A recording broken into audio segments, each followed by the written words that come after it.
Pegawai Dinas Kehutanan Sulbar berinisial AY menjadi tersangka dalam kasus penyalahgunaan wewenang meloloskan kayu ilegal. Kasus ini ditangani langsung tim Gakum Kementerian Kehutanan RI. Kanit Sidik Gakum LHK Sulbar di Mamuju Indra Marunduh mengatakan awal mulanya adanya pungli terjadi pada tahun 2021 lalu. Untuk mengetahui informasi lebih lengkapnya, saat ini kami sudah tersambung dengan jurnalis dari Tribun Sulbar, ada Habludin Hambali yang akan melaporkannya. Silakan rekan Habludin.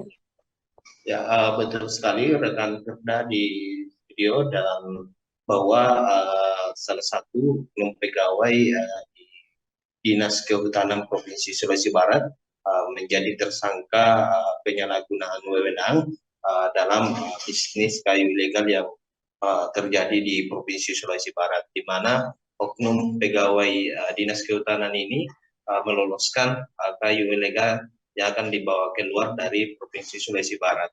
Sehingga tim Gakum yang dibentuk oleh Kementerian Kehutanan menangkap pelaku yang mengetahui merupakan pegawai di Dinas Kehutanan Provinsi Sulawesi Barat ini. Dan sebenarnya dari informasi yang kami dapatkan dari pihak penyidik Gakum Kementerian Kehutanan ini sendiri mengatakan bahwa oknum pegawai ini sudah pernah melakukan pungli di tahun 2021 lalu, namun masih bisa ditolerir karena pihak Pemprov sendiri melalui kepala dinasnya yang lama menjamin akan melakukan pembinaan kepada pegawainya ini.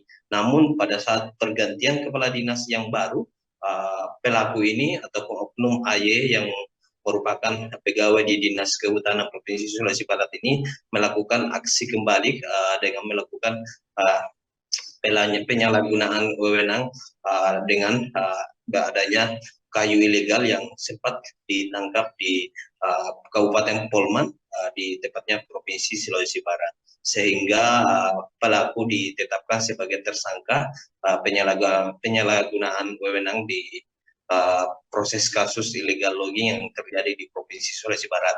Dan sampai saat ini upaya konfirmasi masih terus dilakukan apakah pelaku ini akan diserahkan ke kepolisian atau di kejaksaan, karena Gakum sendiri ini hanya merupakan tim dari Kementerian Kehutanan sendiri yang nantinya jika proses hukumnya akan diserahkan ke kepolisian maupun ataupun di kejaksaan itu sendiri.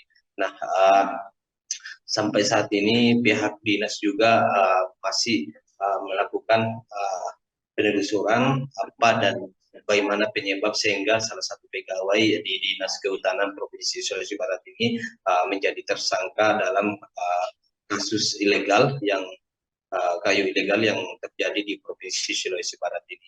Mengingat juga karena proses pembalakan kayu hutan yang merupakan hutan lindung ini cukup marak di Provinsi Sulawesi Barat, yang tentu saja akan berdampak buruk kepada lingkungan dan tentunya kepada masyarakat yang ada di Provinsi Sulawesi Barat ini. Dan ini merupakan tindakan yang melawan hukum, karena salah satu pegawai yang adalah yang seharusnya menjadi penegak hukum di Provinsi Sulawesi Barat ini ataupun memberikan edukasi kepada masyarakat ternyata terlibat dalam kasus penyalahgunaan wewenang yang terjadi di Dinas Kehutanan Provinsi Sulawesi Barat. Demikian rekan Firda. Baik, terima kasih rekan jurnalis dari Tribun Sulbar atas laporan Anda. Selamat bertugas kembali. Terima kasih sudah nonton. Jangan lupa like, subscribe, dan share ya.